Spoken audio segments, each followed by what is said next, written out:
À la fin de l'année dernière, le gouvernement canadien a accepté l'offre de rachat de l'entreprise Nexen par le géant énergétique chinois Sinopec et le contrat a été finalisé en février dernier.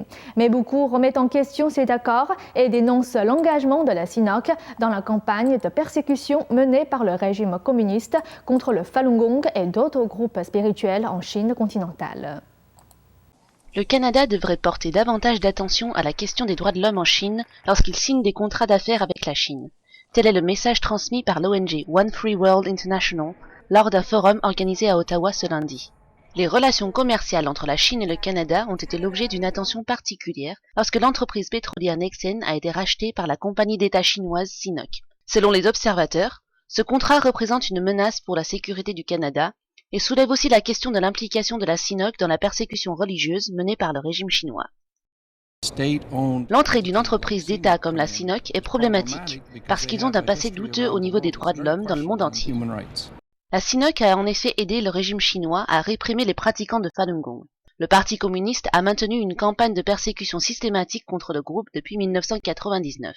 La complicité de la Sinopec dans la persécution inclut l'envoi de responsables de la sécurité pour fouiller les domiciles des pratiquants, aider la police à les arrêter, ou encore la retenue de salaire ou le licenciement de tous ceux qui ont refusé d'abandonner leur foi.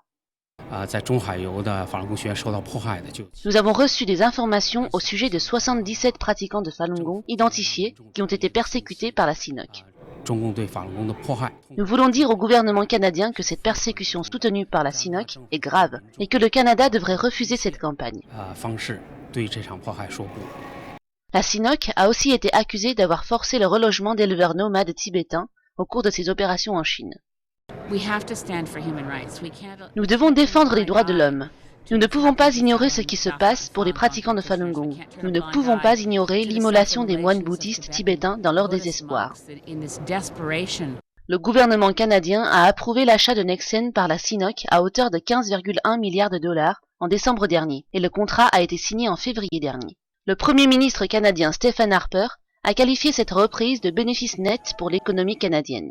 L'opposition a accusé le gouvernement de n'avoir adopté qu'un point de vue économique pour accepter ce contrat. Nouvelle NTD, Ottawa, Canada.